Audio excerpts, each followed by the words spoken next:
Chapter 1: The Kings. Mercy.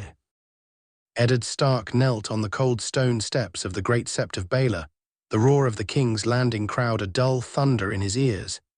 His confession, false, bitter words naming himself traitor, had been spoken to save his daughters, but he awaited the bite of Sir Ilyn's blade. Sansa's sobs echoed nearby, her pleas mingling with the jeers. Joffrey Baratheon, golden-haired and venomous, stood above, his crown glinting like a cruel jest. Ned's honor lay in tatters, his life a price he'd pay for his girls, but the boy king raised a hand, silencing the mob. "Lord Stark has confessed his treason," Joffrey declared, voice sharp as a whip. "Death is too kind for such betrayal. No, he shall live, to serve Westeros at the wall, stripped of titles, a shadow in black." Gasps rippled through the crowd. Sansa's tears turned to relief, though Arya's glare burned with suspicion. Ned's heart sank. The wall was no mercy, but a slower doom. Cersei, regal beside her son, smiled thinly, her eyes calculating. She'd whispered to Joffrey moments before, her counsel bending his whim. To kill Ned would make him a martyr, rallying the North. To banish him was to cage a wolf. Ned rose, chains clanking as the gold cloaks seized him. Sir Barristan Selmy, dismissed from the Kingsguard, watched with quiet grief, his honor bruised by Joffrey's court. Tyrion Lannister, newly arrived, observed from the crowd's edge, his mismatched eyes narrowing. Ned's survival was a crack in Cersei's plans, a chance to shift the game. Varys, ever the spider, leaned toward Tyrion. "The wall is no end, my lord," he murmured. "Lord Stark may yet shape Westeros's fate." Tyrion snorted, sensing Varys's webs tightening. The crowd parted as Yoren, a grizzled Night's Watch recruiter, took custody of Ned. "Move, lordling," Yoren growled, though his eyes held respect. Ned scanned the faces, Sansa, pale and trembling, Arya half-hidden, clutching a stolen knife. He wanted to call out to promise their safety, but words failed. The North was far, and Robb, his heir, would hear of this shame. Would he march? Ned's confession had bought peace, but Joffrey's mercy felt like a trap. As they marched through the city gates, Ned's thoughts turned to Jon Snow, his bastard son at the wall. Would he find purpose there beside Jon, or merely exile's chill? The road north stretched endless, a path of frost and penance. Gendry, a broad-shouldered lad among Yoren's recruits, walked nearby, his hammer-calloused hands hinting at Baratheon blood. Ned wondered if Robert's legacy lingered in this boy, a secret to guard. The Lannisters' spies surely followed, eager to report Ned's every move. Cersei's mercy was no kindness, it was a leash. Ned straightened, his stark resolve unbroken. Winterfell was lost to him, but duty remained, to Jon, to the realm, to the ancient threat beyond the wall. The others, whispered in old tales, stirred in his dreams. If he lived, he'd face them, not as lord, but as a brother in black. The crowd's jeers faded as King's Landing shrank behind him. Ned Stark, once Warden of the North, now a condemned man, stepped toward the unknown, the wall's shadow calling. Chapter 2: The Black. Road. The King's Road wound north like a scar across Westeros, its mud churned by boots and hooves. Ned Stark marched among Yoren's ragged band, thieves, poachers, and broken men bound for the Night's Watch. Chains chafed his wrists, a reminder of his fall. The air grew colder with each mile, King's Landing's stench replaced by pine and damp earth. Ned's thoughts were heavy with Winterfell, with Robb's rebellion and Jon's oath at the wall. Had his confession spared his family, or merely delayed their ruin? Yoren trudged beside him, black cloak flapping. "Keep your head down, Stark," he muttered. "Half these lads'd sell you for a copper and the Lannisters'd pay more." Ned nodded, scanning the recruits. Gendry, the smith's boy, hauled a sack, his dark eyes wary. Ned saw Robert Baratheon in his jaw, his strength a bastard, perhaps like Jon. He kept silent, but marked the boy to watch. Another recruit, a thin man with shifty eyes, lingered too close, likely Cersei's spy. Ned's survival was a threat, and the Lannisters would not let him fade quietly. At night, campfires flickered under a starless sky. Ned sat apart, his honor a ghost haunting him. He'd named himself traitor to save Sansa and Arya, but the lie gnawed. Gendry approached, offering a strip of dried meat. "You fought for your kin," the boy said, voice low. "Ain't no shame in that." Ned studied him, seeing Robert's stubborn pride. "Keep your strength, lad," he said. "The wall needs it." Gendry nodded, retreating, but Ned sensed a bond forming. A scream shattered the night. Bandits cloaked in darkness struck the camp. Ned seized a fallen sword, his chains no hindrance to his sword arm. He cut down a raider, shielding Gendry and a trembling boy. Yoren rallied the recruits, barking orders, but the shifty-eyed man fled, clutching a bloodied arm. Ned knew he'd report to King's Landing. Ned Stark was no broken man. The fight ended swiftly, leaving 3 dead bandits and 2 recruits lost. Yoren spat. Lannister dogs'll hear of this. Move faster come dawn. Ned's dreams were troubled, filled with Winterfell's godsword and Lyanna's voice, whispering of Rhaegar Targaryen and a promise kept. He woke to frost on his cloak, the wall closer now. Jon awaited there, a son he'd never fully claimed. Would Jon resent his father's shame or embrace his survival? The thought of Arya and Sansa trapped in Cersei's web twisted Ned's gut. And Robb, Robb, marching to war, too young for such burdens. The caravan pressed on, the road narrowing as hills rose. Gendry walked nearer now, drawn to Ned's quiet strength. Heard the walls tall and Harrenhal, Gendry said, testing Ned's mood. Ned managed a grim smile, aye, and colder. But it stood 1,000 years, like the Starks. Gendry grinned, and Ned saw hope in him, a spark to nurture. The spy watched from afar, his quill scratching a message for Cersei. Ned knew the game was far from over. The wall was no end, but a new battle, one of ice, oaths and secrets older than Westeros itself. Chapter 3: Whispers in Kings Landing. Sansa Stark stood in the Red Keep's shadowed halls, her auburn hair a beacon amidst the court's vipers. Joffrey Baratheon's mercy toward her father, banishment to the wall rather than death, had spared her heart but not her fear. Cersei's golden eyes watched her like a hawk, her smile sharp as Valyrian steel. Sansa curtsied, hiding her trembling hands as Joffrey preened on the Iron Throne, crowing about his justice. The traitor Stark will freeze for his crimes, he sneered, while courtiers murmured approval. Sansa's relief was a fragile thing laced with dread. Ned lived, but for how long? Cersei summoned Sansa to her solar, where Margaery Tyrell, newly arrived with her grandmother Olenna, offered honeyed words. Your father's survival is a gift, child, Margaery said, her smile too perfect. Olenna's shrewd gaze lingered, as if weighing Sansa's worth. Cersei dismissed them, her voice cold. Your father's disgrace binds the North to us, Sansa. Betray that mercy and Arya's head will roll. Sansa nodded, her throat tight, but her mind turned to escape. She'd overheard whispers of Jaime's march against Robb, and her heart ached for Winterfell. Tyrion Lannister, now Hand of the King, limped into the small council chamber, his wit sharper than the daggers at his belt. Ned Stark at the wall strengthens the watch, he told Cersei. But weakens your son's throne. The North sees hope, not defeat. Cersei scoffed, her fingers tracing a wine goblet. Let them hope. Robb's rebellion will crumble and Ned's oaths bind him to irrelevance. Tyrion hid his doubts, knowing Cersei underestimated the Starks. Varys, ever present, leaned close. Lord Stark's survival stirs other players, my lady. Stannis Baratheon sails for the wall, seeking allies.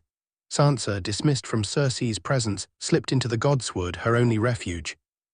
There Sir Loras Tyrell, Margaery's brother, stood guard, his white cloak pristine. You're brave, my lady, he said softly, but King's Landing devours the brave. Sansa clutched her father's memory, whispering a prayer to the old gods. She penned a coded letter to Robb, hidden in a seamstress's bundle, warning of Jaime's plans. If Cersei learned of it, Sansa's life was forfeit. Yet she thought of Arya, lost somewhere in Westeros, and found courage. Tyrion, alone in his chambers, pondered Varys' words. Ned's banishment was no mere exile, it shifted the game. Stannis, with his claim to the Iron Throne, would seek Ned's support, knowing his honor carried weight. Tyrion dispatched gold to Castle Black, a bribe to keep Ned contained, but doubted it would hold. Littlefinger entered, his smirk a blade. Joffrey's mercy was a mistake, he purred. Ned Stark lives and the North remembers. Tyrion poured wine, hiding his unease. The wall was far, but Ned's shadow loomed large, a threat to Cersei's fragile reign. Sansa gazed at the stars, dreaming of Winterfell's snows. Her father lived, but Westeros bled. She vowed to play the game, to be the lady Ned raised, not Cersei's pawn. In the distance, a raven cawed, carrying news north, news that might spark rebellion or ruin. Chapter 4: The Wolf Inn. Chains. The King's Road stretched bleak and endless, a ribbon of mud and frost under a grey Westerosi sky. Ned Stark trudged with Yoren's band, his wrists bound, his heart heavier than the chains. Each step north distanced him from Winterfell, from Robb's war, from Sansa and Arya's peril. The wall awaited, a place of duty and exile where Jon Snow served. Ned's confession in King's Landing, naming himself traitor to save his girls, burned like a brand. Had he bought their safety or merely his own shame? Gendry, the broad-shouldered lad with Robert Baratheon's look, walked nearby, his hammer slung across his back. Ned saw Rhaegar Targaryen's shadow in the boy's strength, a secret to guard. Another recruit, a weasel-faced man with darting eyes, kept his distance, scribbling notes when he thought Ned wasn't watching. "Lannister spy," Yoren muttered, spitting. "Cersei'll want your every breath reported." Ned nodded, his grey eyes scanning the horizon. The road was no safe haven. At camp, the recruits huddled around meager fires, their breath fogging in the chill. Gendry offered Ned a crust of bread, his voice low. "You're no traitor, lord. I seen men fight for less than kin." Ned's lips twitched, a ghost of a smile. "No lord now, lad, just Ned." Gendry's eyes held questions, but he asked none. Ned wondered if the boy knew his own blood tied to the Baratheons. He'd protect him as he'd failed to protect Robert. A howl broke the night, wolves or worse. Bandits struck, their blades flashing in the firelight. Ned's chains slowed him, but he seized a fallen sword, cutting down a raider aiming for Gendry. "Stay close," he roared, his voice the warden's still. Yoren fought like a cornered beast, but the weasel-faced spy fled, clutching a wound. Ned knew he'd reach Cersei's ears, painting him a threat, not a broken man.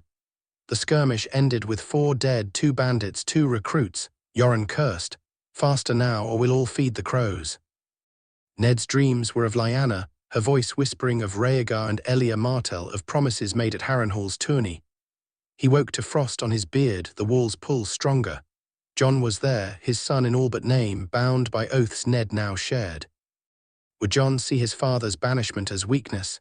Ned thought of Robb, leading men too young, and Theon Greyjoy sent to Pike. Had he doomed them with his survival? Gendry matched Ned's stride as dawn broke, the road climbing into hills. Heard the walls tall Harrenhal. He said, testing Ned's mood. "Aye," Ned replied, "and it holds worse than ghosts. The others stir, lad, we'll need your hammer."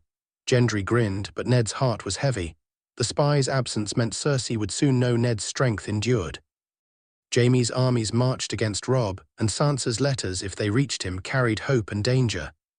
Ned straightened, his Stark blood unbowed. The wall was no end, but a new war, one of ice and oaths, where a wolf in chains might yet howl.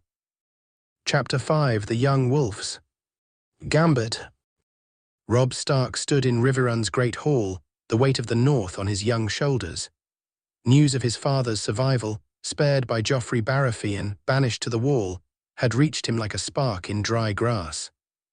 His bannermen roared for vengeance, the great Jon Umber loudest among them, but Catelyn's voice cut through. "Ned lives, Robb," she said, her eyes fierce. "War may free him, but rashness will doom us all." Robb clenched his fists, his direwolf grey wind growling at his side. The North had named him king, but Ned's honor bound them still. The hall buzzed with plans. Word of Jaime Lannister's march toward the Riverlands stoked fears, yet Ned's survival emboldened the Stark cause. "The wall's no prison for a Stark," Lord Karstark growled. "We'll storm Castle Black, bring him home." Robb raised a hand, silencing them.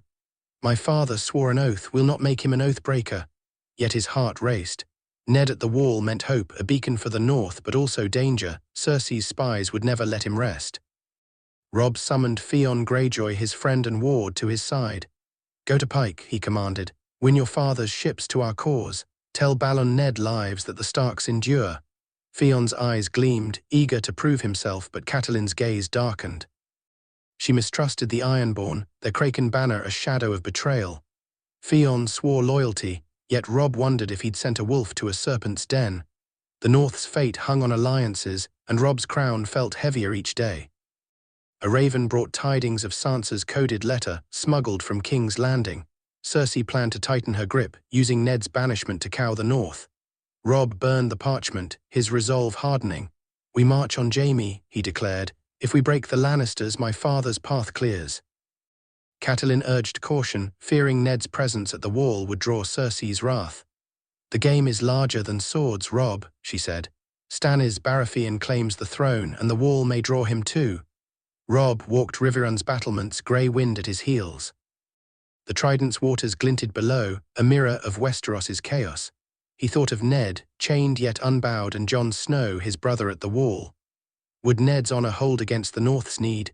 Robb's dreams were of Winterfell, of Arya's laughter, of Sansa's songs, now lost to him. Theon's mission to Pike was a gamble, but Robb trusted his friend. The North remembered, and its king would fight for its heart. As dawn broke, Robb donned his armour, his crown a simple bronze band. The bannermen rallied, their cries echoing, "The king in the North." Yet Robb's thoughts were with Ned, a wolf exiled but alive. Cersei's mercy was a blade half-drawn, and Robb vowed to blunt it. Westeros bled, but the Starks would endure, their howl rising above the din of war. Chapter 6: The Wall. Looms. Castle Black's black stones rose like a scar against the snow, the wall itself a towering curtain of ice that dwarfed Harrenhal's ruins. Ned Stark dismounted, his chains clanking, as Yoren's weary band reached their journey's end. The air bit with northern chill, sharper than Winterfell's winds. Jon Snow stood among the Black brothers, his dark eyes wide with joy and pain. "Father," he whispered, stepping forward. Ned clasped his son's shoulder, a moment of warmth in exile's cold. Yet the wall's shadow promised no peace. Jeor Mormont, Lord Commander, greeted Ned with a grizzled nod. "Lord Stark, your name carries weight, even in chains," he said. "The Watch needs such men." Ned bowed, his voice steady. "No lord now, only a brother." Allies Thorn, a sour-faced knight, sneered from the sidelines. "A traitor in black is still a traitor," he spat. Ned ignored him, but marked Thorn's venom. The Watch was a brotherhood, yet knives gleamed in its ranks. Jon led Ned to the common hall, where recruits supped on thin stew. "I feared you dead," Jon said, his voice low. Ned saw Rhaegar Targaryen's blood in Jon's face, a secret he'd die to keep. "I live for you, for the North," Ned replied, "but the true threat lies beyond." He spoke of the others, their ice-blue eyes haunting his dreams. Jon nodded, Samwell Tarly at his side, scribbling notes. Mormont joined them, his raven croaking. "Mance Rayder gathers wildlings," he said. "Your coming may tip the scales, Stark." Ned sensed division in the Watch. Thorn's allies whispered of his treason, while younger brothers looked to him with hope. Gendry, now sworn to the Watch, hammered at the armory, his Baratheon strength a quiet asset. Ned vowed to guide him as he would Jon. A raven arrived, bearing news of Robb's victories, Oxcross fallen, Jaime's forces bloodied. Ned's heart swelled, but guilt gnawed. His survival fueled Robb's war, yet his oaths bound him here. That night Ned stood atop the wall, Jon at his side. The haunted forest stretched dark and endless, a realm of snow and secrets. "Lyanna's son," Ned murmured, too soft for Jon to hear. Rhaegar's legacy lived in Jon, a truth Ned buried deep. "The Watch is your family now," he told Jon, his voice firm. "Lead them true." Jon's eyes searched his, seeking answers Ned couldn't give. Thorn watched from below, his hand on his sword. Ned's dreams were of Winterfell's godsword, of Elia Martell's cries, of promises made and broken. He woke to the wall's creak, ice shifting like a living thing. Mormont summoned him at dawn. "You'll range with Jon," he said. "Prove your worth, Stark." Ned nodded, his Stark blood stirring. Cersei's spies, Jaime's wars, Robb's crown, all faded against the wall's ancient call. The others waited, and Ned, chained yet unbroken, would face them, a wolf in black ready to howl. Chapter 7: The Lions. Claw. The Red Keep's throne room glittered with false gold, its air thick with Cersei's perfume and Joffrey Baratheon's petulance. Tyrion Lannister stood before the Iron Throne, his dwarf stature no shield against the Boy King's wrath. Jaime's been outwitted by a pup. Joffrey snarled, clutching a goblet. Robb Stark's victories stung, and Ned Stark's survival, banished to the wall, fueled whispers of northern defiance. Cersei, regal in crimson, leaned close to her son. "Send Jaime to crush the young wolf," she urged. "Ned's life is our leash on the north." Tyrion's mismatched eyes flicked to Varys, whose powdered face betrayed nothing. "Robb's no fool," Tyrion countered. "Jaime's rashness risks more losses. Let me send gold to the wall, keep Ned bound by oaths." Cersei's smile was a blade. "You coddle traitors, brother. Jaime will end this rebellion." Tyrion hid his frustration, knowing Cersei's pride blinded her. Ned's banishment had spared a martyr but birthed a symbol, and Robb's crown grew stronger for it. In the courtyard, Sir Loras Tyrell sparred with gold cloaks, his grace a contrast to Joffrey's cruelty. Sansa watched from a balcony, her heart a storm of hope and fear. Her coded letter to Robb had slipped past Cersei's spies, but each day in King's Landing was a dance with death. Marjorie Tyrell, beside her, offered a smile. "Your father lives, Lady Sansa," she murmured. "That's more than most dare hope." Sansa nodded, but Olenna Tyrell's sharp gaze unnerved her, as if the Queen of Thorns saw her secrets. Tyrion retreated to his chambers where Littlefinger waited, his smirk a venomous thing. "Ned's survival emboldens Stannis Baratheon," Baelish purred. "He sails for the Wall, seeking Stark's honor to bolster his claim." Tyrion poured wine, his mind racing. Stannis, rigid and righteous, would see Ned as a key to the throne, but the Wall's oaths bound him. Tyrion dispatched Bronn with coin for Castle Black, a hedge against Cersei's bloodlust. "Keep Ned alive," he told the sellsword. "He's worth more than Jaime's sword." Cersei, alone in her solar, stared at a map of Westeros. Jaime's letter from the Riverlands spoke of Robb's cunning, of men flocking to the young wolf. She crushed the parchment, her nails drawing blood. Ned's mercy was her design, a way new to the Starks, but it frayed her control. She summoned a gold cloak, her voice low. "Send word to the Wall, Ned Stark's influence must wane." The man bowed, unaware he carried death's shadow north. Sansa knelt in the godswood, praying for Ned, for Robb, for Arya lost in Westeros. A raven's cry broke her reverie, its black wings carrying news she'd never see. Tyrion, watching from a tower, saw the bird vanish north. "The game shifts," he muttered. Ned's survival was a spark, and Cersei's claw would strike to snuff it. Yet Tyrion knew the Wall held secrets older than the Lannisters, and Ned Stark, alive, might yet turn the tide of Westeros's wars. Chapter 8: Shadows Beyond the World. The haunted forest's pines loomed black against the snow, their branches heavy with frost.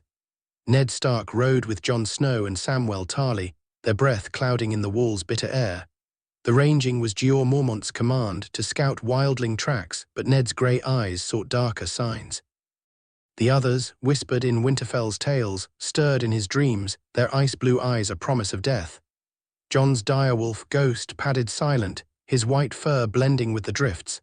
Ned's heart beat for duty, for Jon, for Westeros. The Wall's shadow stretched behind, its ice a bulwark against ancient foes. Ned's chains were gone, but his oath bound him tighter. Mormont had named him First Ranger, a title allies Thorn spat upon. Traitors' honours, Thorn had sneered, his allies muttering of betrayal. Ned ignored them, training Jon in the yard, teaching him to lead. Now, beyond the Wall, danger was no mere man's grudge. Sam, clutching a horn, stammered, "Lord Stark, the wildlings grow bolder." Ned nodded. "Mance Raider's no savage, Sam, he's building an army." A snapped twig halted them. Ghost's hackles rose, and Ned's hand found ice's hilt. Tracks marred the snow, clawed, unnatural. "Whites," Jon whispered, his voice steady but young. Ned's blood chilled, recalling tales of the long night. The attack came swift, a white lurching from the trees, its flesh rotted, eyes glowing blue. Ned's greatsword cleaved its arm, but it pressed on. Jon's blade, Longclaw, took its head, and Sam's torch burned the corpse. Ned shielded Jon, his sword a blur as another white fell. The fight ended, but silence was worse. Ned knelt, studying the tracks. "They're testing us," he said. "The others drive them." Jon's eyes, so like Rhaegar Targaryen's, searched his father's. "You've seen them, haven't you?" Ned hesitated, then nodded. "In dreams. Winterfell's heart tree weeps for what's coming." He thought of Lyanna, of Elia Martell, of promises made at Harrenhal. Jon was their legacy, a secret Ned would guard with his life. Back at camp, Ned confided in Mormont, the old bear's raven croaking snow. "The watch is weak," Ned said. "Mance's army will break us unless we unite." Mormont's eyes hardened. "You speak true, Stark. But your name draws eyes, Lannister eyes." Ned revealed Lyanna's truth, not Jon's parentage, but her fear of the others. Mormont gripped his arm. "You're no traitor, lead the ranging, prove it." Ned agreed, but Thorne's spies watched, their whispers a threat. Ned stood watch that night, Jon at his side. The stars burned cold, the forest alive with shadows. "You're no bastard to me," Ned murmured, his voice for Jon alone. Jon's jaw tightened, his oath a mirror of Ned's. Gendry, forging arrows nearby, glanced over, his Baratheon blood a silent bond. Ned's dreams returned, of Rhaegar's fall, of Winterfell's fall. He woke to dawn's grey light, the wall calling him back. The others waited, and Ned, a wolf in black, would meet them, his sword sworn to Westeros's dawn. Chapter 9: The Krakens. Misstep. Pike's jagged cliffs loomed over the iron sea, their stones as unyielding as Balon Greyjoy's heart. Theon Greyjoy stood before his father, the salt-stained hall reeking of seaweed and ambition. He'd come at Robb Stark's command, bearing news of Ned Stark's survival, spared by Joffrey Baratheon, banished to the wall. "The Starks endure," Theon urged, his voice bold. "Lend Robb your ships, father, and we'll crush the Lannisters." Balon's grey eyes, cold as iron, studied his son, seeing weakness where Theon felt strength. "You speak of Stark's boy," Balon sneered, "but you're ironborn, not their lapdog." He rose from the sea-stone chair, his crown a driftwood jest. "Ned Stark lives good, a wolf in chains weakens the north." Theon's jaw tightened, his loyalty to Robb warring with his blood. Balon declared himself king of the Iron Islands, his voice a storm. "We'll take the north while Robb plays king, Winterfell's ripe for reaving." Theon's heart sank, sensing betrayal's tide rising. The hall's torches flickered as Balon's captains roared approval. Asha, Theon's sister, smirked from the shadows, her axe gleaming. "You've grown soft, brother," she taunted. "The Starks made you their pet." Theon burned with shame, his mission crumbling. He'd sworn to Robb, to Ned, but Pike's call was stronger.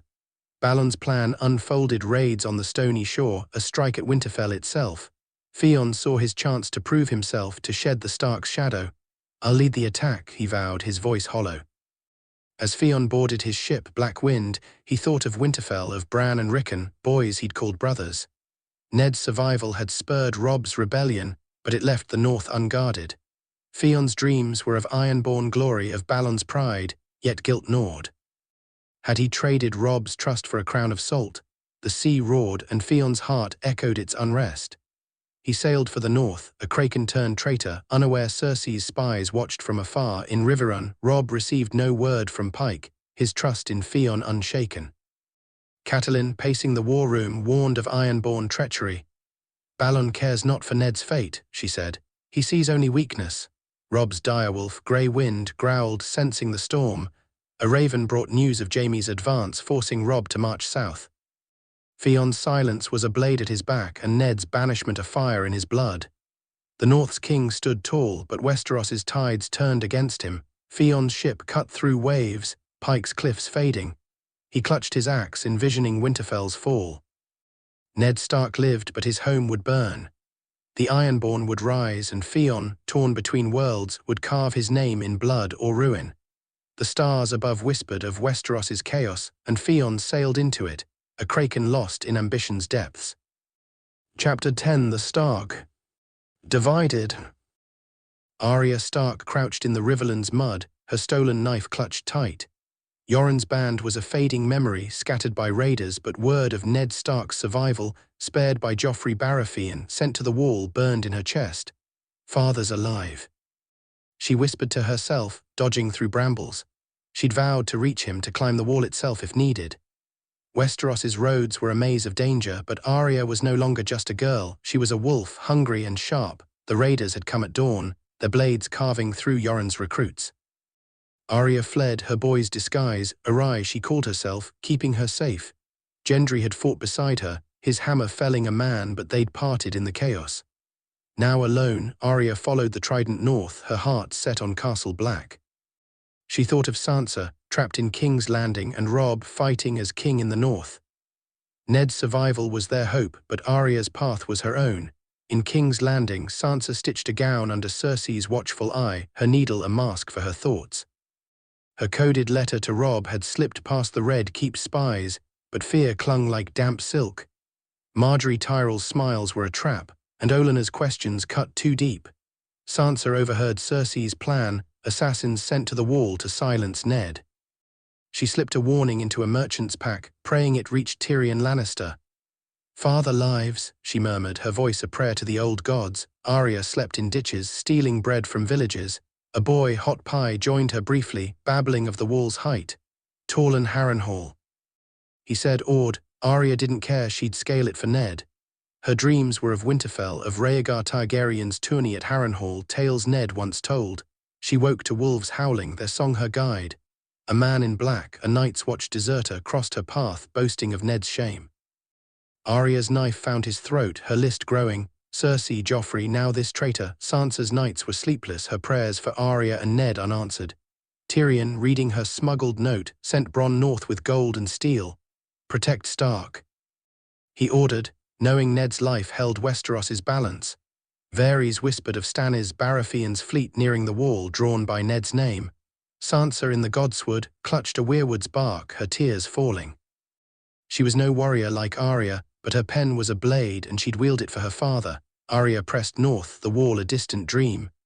A peddler spoke of Robb's victories, of Fion's silence from Pike. Arya's heart twisted. Fion, her brother's friend, felt wrong. She thought of Jon, at the wall with Ned, and ran faster. The Starks were divided, but Arya's path was clear. Ned lived and she'd find him, a wolf cutting through Westeros's shadows to howl at his side.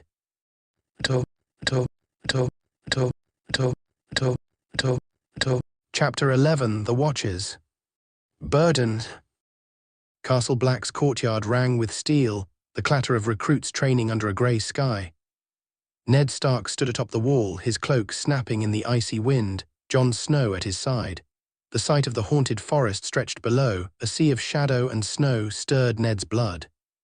His survival, Joffrey Baratheon's cruel mercy, had brought him here to a brotherhood fraying at its seams. Jeor Mormont's gruff voice called him to the Lord Commander's tower, where ravens brought news. Robb's victories at Oxcross, Jaime Lannister's humiliation. You're a Stark, even in black. Mormont said, his raven-croaking king. Ned shook his head. I swore an oath, Lord Commander. My son's war is not mine. Yet his heart ached for Robb, for Winterfell, for Sansa and Arya trapped in Westeros's coils. Aliza Thorne's voice cut through, venomous. A traitor's blood taints the watch. He sneered, his allies nodding. Ned's appointment as First Ranger had inflamed Thorne's hatred, and whispers of mutiny grew. Jon's dark eyes, so like Rhaegar Targaryen's, burned with loyalty, but Ned saw doubt there too. In the yard, Ned drilled recruits, his greatsword ice a teacher's rod. Gendry, hammering at the forge, caught his eye, his Baratheon strength a quiet asset. You lead like a lord, Gendry said, wiping sweat. Ned's smile was grim. No lord, lad, just a brother. He trained Jon hardest, teaching him to command, to see beyond Thorne's barbs. Samwell Tarly, ever scribbling, brought a raven's scroll. Robb's bannermen named him king in the north, defying Cersei's leash. Ned's pride warred with fear. His survival fueled Robb's fire but drew Lannister eyes. Thorne's allies grew bolder, muttering of Ned's treason in shadowed corners. Mormont named Ned to lead a ranging against Mance Rayder, a test of loyalty. Prove them wrong, Stark, he growled. Ned nodded, but sensed Cersei's spies among the brothers, their reports winging to King's Landing. Jon volunteered to join the ranging, his direwolf ghost a silent vow. Ned clasped his shoulder, hiding Rhaegar's secret. Stay sharp, Jon, he said. The wall tests us all. At night, Ned stood vigil, the wall's ice groaning like a living thing. Dreams of Lyanna, of Harrenhal, of Elia Martell's cries haunted him. Jon was their legacy, a truth Ned buried deep. A brother approached, Pip wide-eyed, whispering of Thorne's plots. He says you'll betray us to Robb, Pip said. Ned's jaw tightened. The watch was his duty, but Cersei's shadow loomed and the others waited beyond. Ned's survival was a spark, and he'd not let it burn the wall. Dawn broke, cold and clear. Ned readied for the ranging, Jon and Sam at his side. The wall stood tall, but its burden weighed heavier, oaths, secrets, and a coming storm. Ned, a wolf in black, gripped ice, ready to face Mance or worse, his honor a shield against Westeros's chaos. Chapter 12, The Lannister. Trapper. The twins' muddy towers squatted over the Green Fork, a chokehold on the riverlands. Robb Stark rode at the head of his host, grey Wind's eyes gleaming like steel. Word of Ned's survival, banished to the wall by Joffrey Baratheon, had lit a fire in his men, but Jaime Lannister's army marched to snuff it. Robb's scouts reported Jaime's camp near the twins, a trap set with Walder Frey's grudging aid. We strike at dawn. Robb told his lords, his bronze crown heavy, for the north, for my father. Catelyn watched her son, her heart torn. Ned's life was a gift, but it drew Cersei's wrath. Walder Frey's no friend, she warned. His price will be steep. Robb nodded, his youth no shield against Westeros's games. The Great John roared for blood, but Robb's plan was cunning: lure Jaime into a feigned retreat, then flank him. Ned's honor alive at the wall steeled Robb's resolve. A raven from Sansa smuggled past Cersei warned of assassins sent north. Robb burned the note, his eyes on the horizon. In King's Landing, Cersei paced her solar, her gown blood-red. Jaime's letters spoke of Robb's guile, of northern banners swelling. "Ned's survival mocks us," she hissed to Joffrey, who petulantly demanded heads. Tyrion, hand of the king, sipped wine, his voice calm. "Kill Ned now and Robb becomes a martyr's son. Let the wall hold him." Cersei's eyes flashed. "I want him dead, Tyrion." She'd sent gold cloaks north, disguised as recruits to silence Ned. Tyrion hid his unease, knowing Varys played a deeper game. The battle at the Twins erupted at dawn. Robb's feint drew Jaime's knights into a bog, where Tully archers rained death. Grey wind tore through Lannister lines, and Robb's sword took a captain's head. Jaime, golden and fierce, fought like a lion, but Robb's trap closed. "Yield," Robb roared, his blade at Jaime's throat. The Kingslayer knelt, bloodied, his smirk gone. Robb bound him, a prize to trade, but Walder Frey's sly grin hinted at new demands in the Red Keep. Varys met Tyrion in shadowed halls. "Jaime's capture shifts the board," the spider murmured. Stannis Baratheon sails for the wall, seeking Ned's allegiance. Tyrion cursed, seeing Cersei's folly. Ned's survival strengthened Stannis' claim, for he knew Joffrey's bastardy. Tyrion sent Bronn north with more gold, a desperate bid to keep Ned alive. "The wall's no cage," he told Bronn. "Stark's honor is a weapon." Robb stood over Jaime, his prisoner as rain fell. Ned's life had bought this victory, but at what cost? Sansa's warning of assassins gnawed, and Fion's silence from Pike was a shadow. Robb thought of Winterfell, of Bran and Rickon, unaware of the Kraken stirring. The North's king tightened his grip on his sword, his father's honor a beacon in Westeros's storm. Jaime's capture was a step, but the Lannister trap was far from sprung. Chapter 13: The Wildling. Tide. The haunted forest snows crunched under Ned Stark's boots, the wall a distant gleam behind him. He led a ranging with Jon Snow, Samwell Tarly, and a score of black brothers, their cloaks blending with the dusk.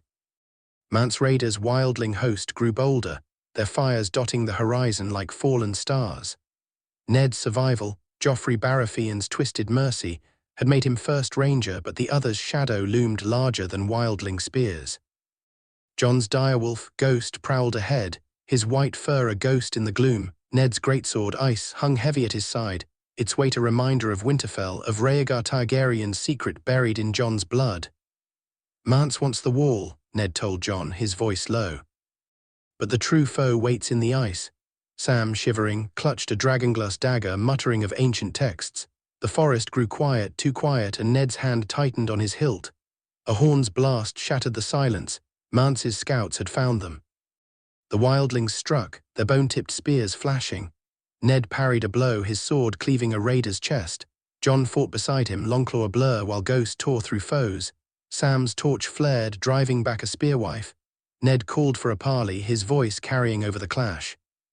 Mance, cloaked in furs, emerged, his eyes sharp. "Ned Stark," he said, "a wolf in black. Why should I trust a Southron lord?" Ned met his gaze. "Join the watch, Mance, the others come for us all." Mance laughed, but his eyes flickered. "My people kneel to no one, but I'll hear you, Stark." They spoke under a weirwood, its face weeping red. Ned offered peace, wildlings as brothers fighting the dead, not the living. Mance wavered, his dream of freedom clashing with survival. "You've honor," he said, "but Cersei's knives hunt you." Ned nodded, sensing truth. The parley ended without blood, but no alliance. Mance vanished into the snow, his host a lingering threat. A white walker's wail cut the night, its ice blade gleaming. Ned's shout rallied the brothers, but the creature's speed was unearthly. Ice met its blade, sparks flying, and Jon's torch drove it back. Sam's dragonglass pierced its heart, shattering it to frost. The ranging retreated, bloodied but alive, Ned's leadership their shield. At camp he confided in Jon. "The wall's weak," he said. "Mance or the others will break it unless we stand as one."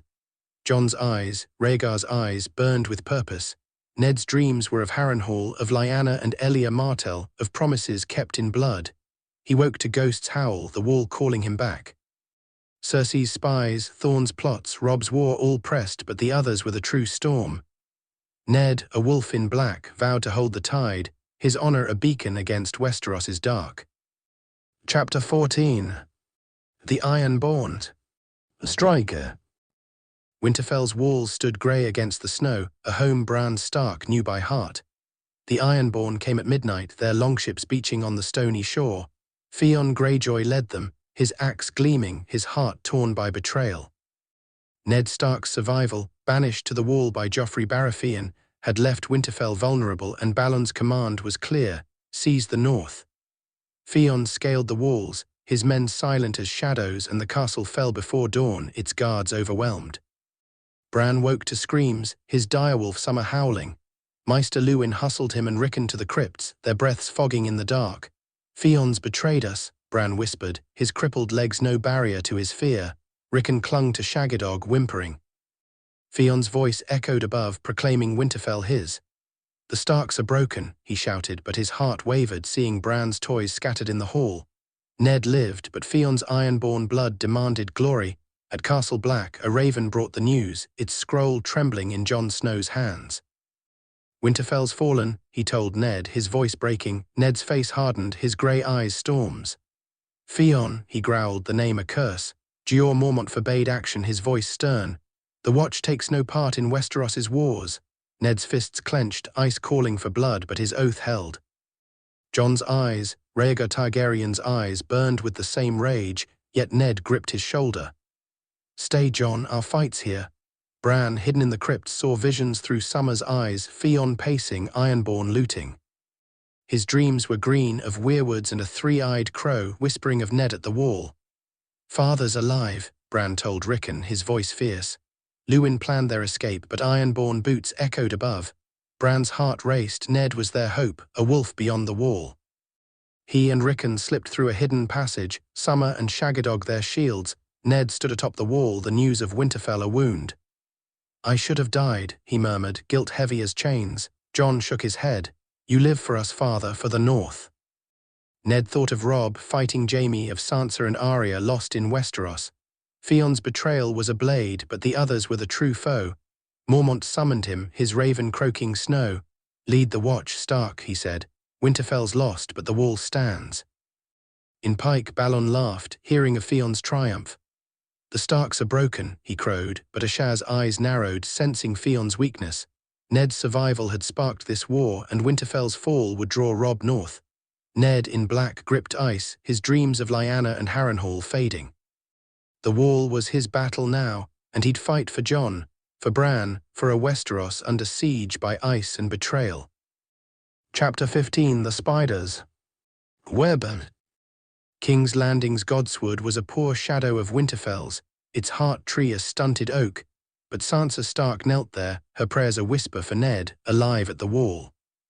Joffrey Baratheon's mercy, banishing her father rather than beheading him, had spared her heart, but Cersei's golden eyes watched her every move.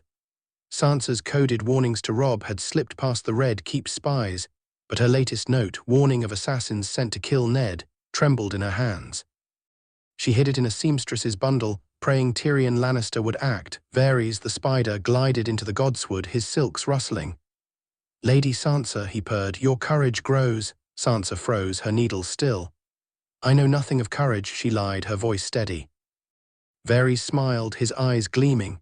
Your father's survival shifts Westeros's game. Arya too seeks him lost in the Riverlands. Sansa's heart leapt. Arya lived. Varys leaned closer. I've sent men to guide her to the wall. Trust in webs, my lady. Sansa nodded, fearing his price. In the Riverlands, Arya, awry to those she met, ran through mud and thorns, her knife bloodied from a deserter's throat. Word of Ned's banishment drove her north toward Castle Black. Varys's men, cloaked in shadow, found her near a burned village. Come, girl, one said, his voice kind but firm. Your father needs you. Arya followed, wary, her wolf's heart pounding. She thought of Rhaegar Targaryen's tales, of Harrenhal's ghosts, of Ned's honor.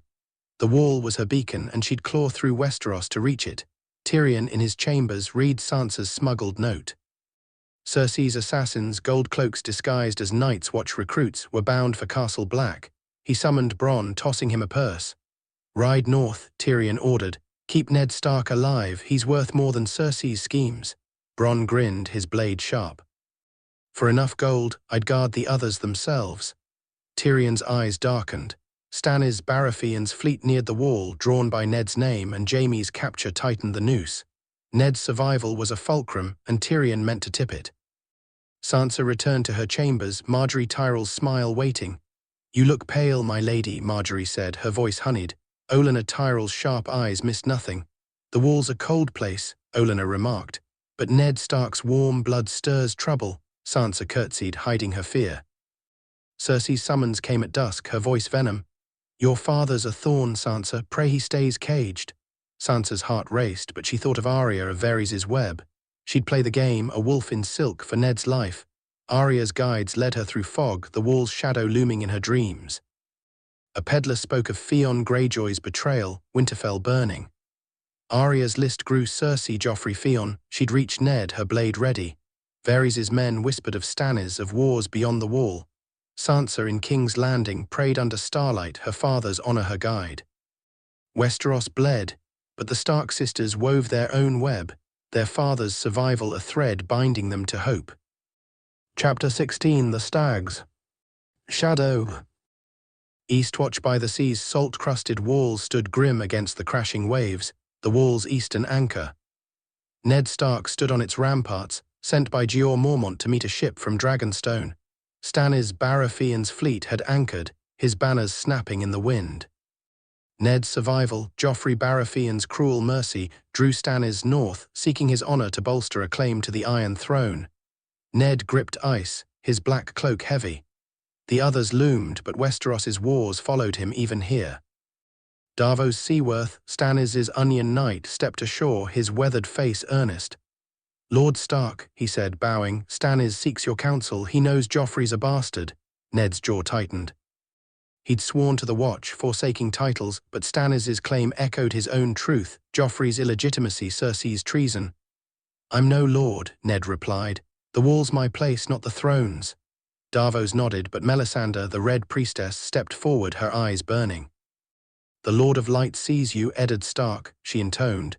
"You defy my flames." Ned mistrusted her fire, her visions. He thought of Rhaegar Targaryen, of Lyanna's promise, of Jon Snow's blood. Melisandre's gaze pierced him as if she saw his secrets. "The night is dark," she said. "And you stand against it, yet you thwart my king." Ned met her eyes. "I serve the realm, not your god." Stannis, rigid as iron, joined them, his jaw set. "Join me, Stark," he urged. "Your word could sway Westeros." Ned shook his head, his oath a chain stronger than Cersei's. Davos spoke of Stannis' fleet, of men ready to storm King's Landing. Ned shared tales of the others, of wights in the haunted forest. "The true war's here," he said, pointing north. Stannis listened, but Melisandre's whispers drowned him, her talk of kings and flames unyielding. Ned saw danger in her zeal, a fire to match Cersei's ice. He sent Davos back with a warning: "Fight for the living, not thrones." Stannis' eyes narrowed, but he nodded. Departing under Melisandre's shadow, back at Castle Black, Ned found Jon training recruits, his direwolf ghost watchful. "Stannis wants you," Jon said, his voice low. Ned nodded, hiding Rhaegar's truth. "My fight's with the dead," he told Jon. "Yours too." A raven brought news: Theon's betrayal, Winterfell's fall. Ned's heart broke, but his oath held. Melisandre's words lingered, a threat to Jon's future. Ned dreamed of Harrenhal, of Elia Martell's cries, of a boy born in blood. The wall groaned, and Ned stood firm, a wolf in black against Westeros's gathering storm. Chapter 17: The Wolves. Returned. Castle Black's gates groaned open, admitting a ragged figure cloaked in mud and shadow. Ned Stark, training recruits in the yard, froze as Jon Snow's shout echoed. "Arya!" The girl, disguised as a boy, her hair shorn, her eyes fierce, ran to Ned, her small frame trembling. Ned knelt, enfolding her, his heart a storm of relief and guilt.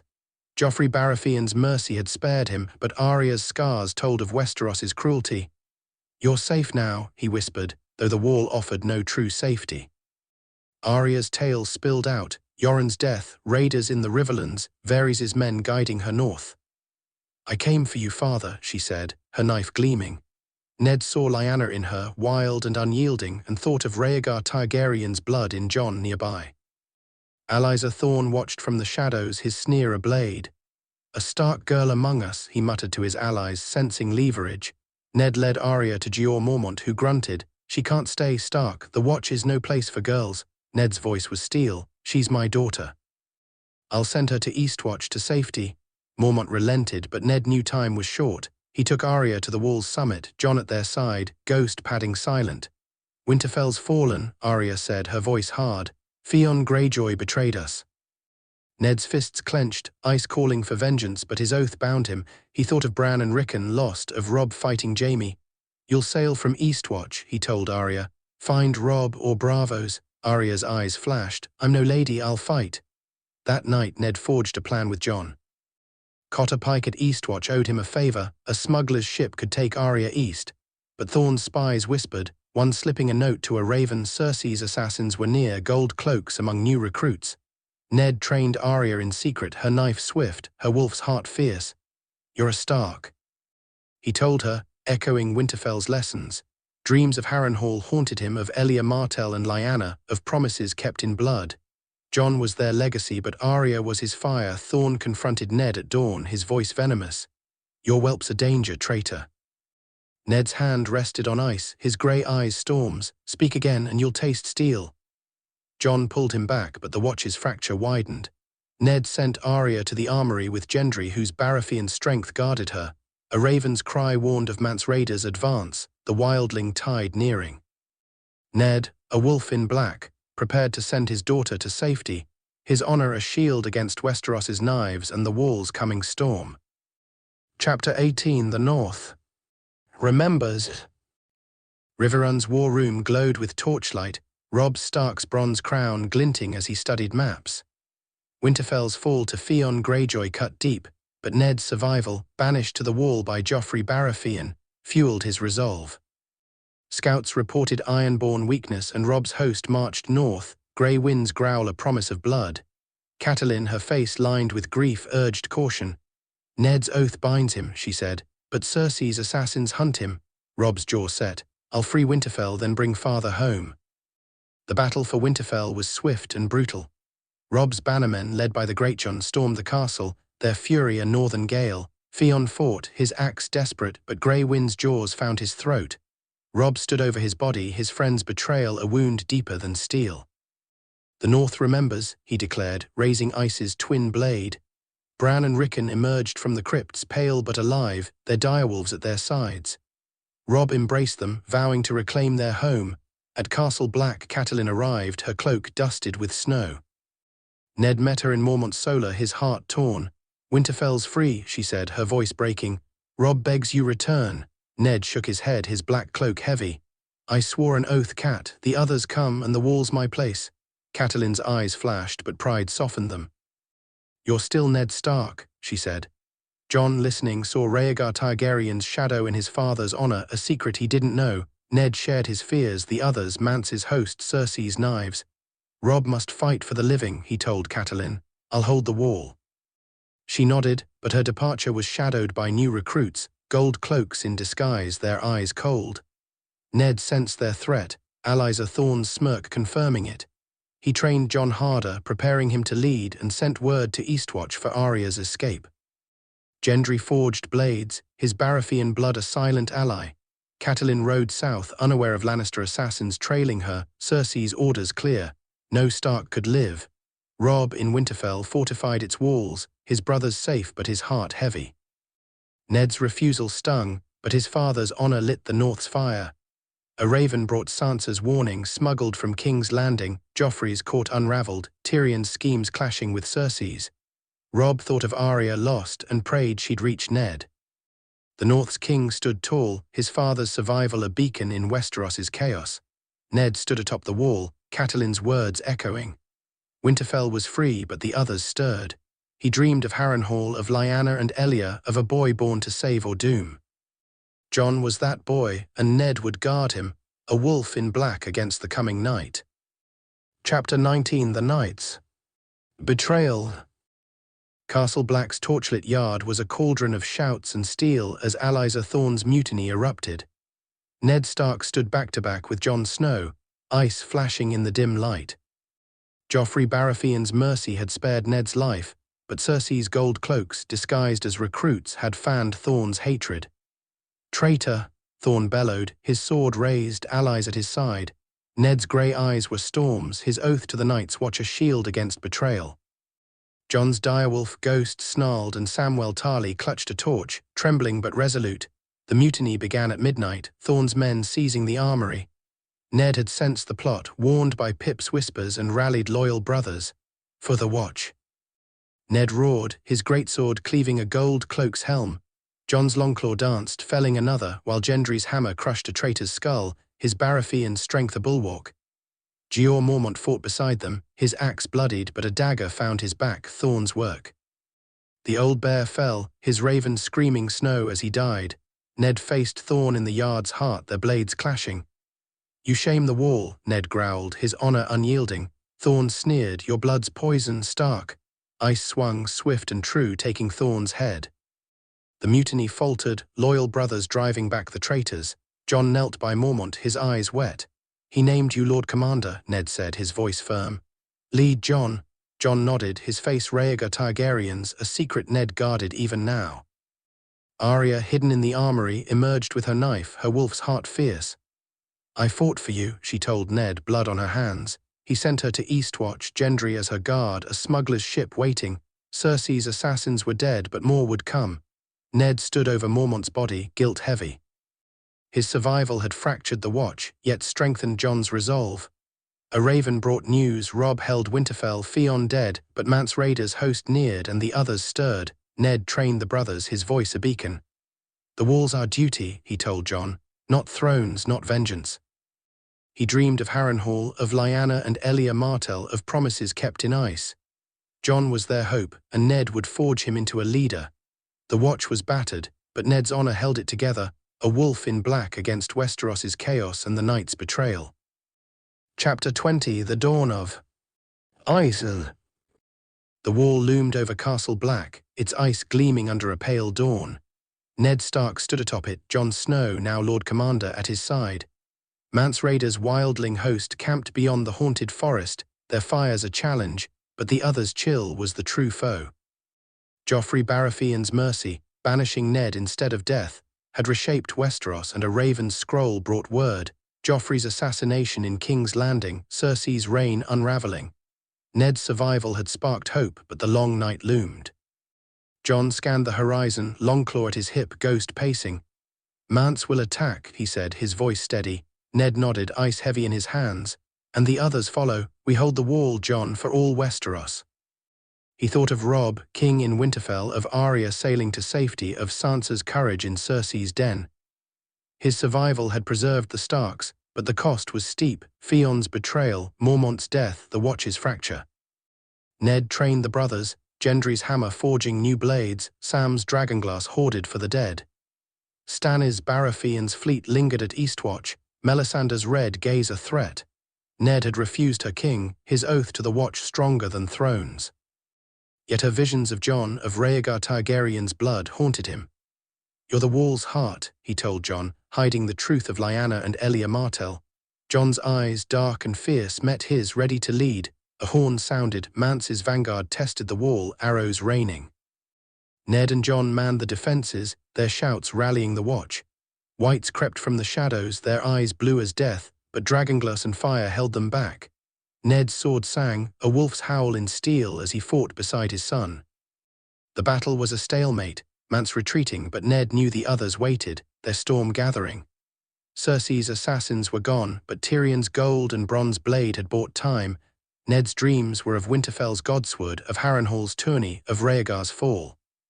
He woke to snow, the wall creaking.